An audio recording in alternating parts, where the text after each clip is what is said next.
Bé, volia fer unes reflexions sobre la via aquesta que acaba d'aprovar Esquerra Republicana de dir que un hipotètic referèndum d'independència hauria de tenir com a mínim un 50% de participació i un 55% del vot favorable.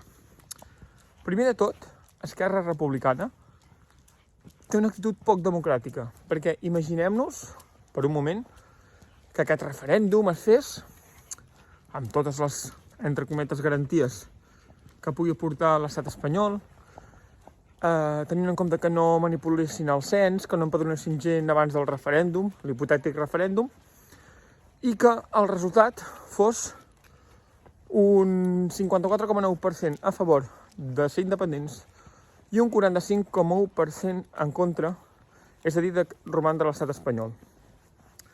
Primer de tot, voldria dir que, malgrat que l'independentisme en més o en quasi un 10% dels vots superés al colonialisme, a l'espanyolisme, no podíem esdevenir independents. Aquesta és la gran estratègia d'Esquerra Republicana. Però diré més, i posant, per exemple, dades del referèndum d'independència que ja vam celebrar i que vam guanyar el dia 1 d'octubre. Demanen que hi hagi un 50% de participació mínim, o volen que hi hagi un 50% de participació mínim. Si el dia 1 d'octubre, si el 1 d'octubre vam guanyar quasi el 90% dels vots a favor de la independència i va haver-hi un 43% de participació, què penseu que faria l'estat espanyol?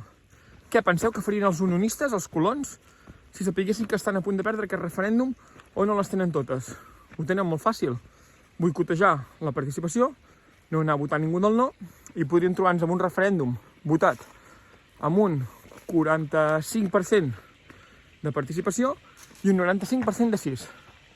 Però no seria vàlid, perquè aquests senyors d'Esquerra Republicana ho han hipotecat tot. Aquesta és la gran estratègia d'Esquerra Republicana. Molt bé, molt bé.